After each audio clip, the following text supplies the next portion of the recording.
317 GO విషయంలో ఉద్యోగులకు నిరుద్యోగులకు మేలు చేసే బాధ్యత తమ ప్రభుత్వందే అని మంత్రి పొన్నం ప్రభాకర్ వెల్లడించారు. కేంద్ర మంత్రి బండి సంజయ్ ఎమ్మెల్సీ ఎన్నికల ప్రచారంలో 317 జీవోపై మాట్లాడటం తగదని, స్థానికత అంశం కేంద్ర ప్రభుత్వ పరిధిలోకి వస్తుందని కేంద్ర మంత్రి గమనించాలని తెలిపారు. గత ప్రభుత్వము తీసుకొచ్చిన 317 జీవో ఎమ్మెల్సీ ఎన్నికల్లో బండి సంజయ్ గారు ప్రస్తావిస్తూ ఉన్నారు. 317 సబ్ కమిటీ సభ్యుడిగా ఇప్పటికే స్పౌస్ కేసు కానీ, హెల్త్ గ్రౌండ్స్ కానీ, మ్యూచువల్స్ కానీ ట్రాన్స్ఫర్ చేసినాం. స్థానికత్వము కేంద్ర ప్రభుత్వంకు సంబంధించినటువంటి అంశంలో ఉంది. దానికి సంబంధించి రాబోయే శాసనసభ సమావేశాల్లో ఈ అంశాన్ని కేంద్ర ప్రభుత్వానికి నివేదిస్తూ జోనల్ మార్పులకు సంబంధించిన నివేదిక ఇవ్వబోతా ఉన్నాం.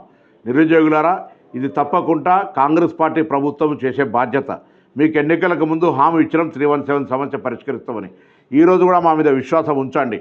ఇప్పటికే దాని మీద దామోదర్ రాజనరసింహ గారి నాయకత్వంలో శ్రీధర్ బాబు గారు, నేను 317 కమిటీ ద్వారా అనేక సమావేశాలు ఏర్పరచుకొని మీ సమస్యల పరిష్కారానికి, ఉద్యోగుల సమస్యల పరిష్కారానికి మా బాధ్యత నిర్వహిస్తూ ఉన్నాం. కాబట్టి ఇటువంటి అంశాన్ని, సున్నితమైన అంశాన్ని ఎన్నికల్లో రాజకీయాలకు ఉపయోగించుకునేటువంటి పట్ల అప్రమత్తంగా ఉండండి.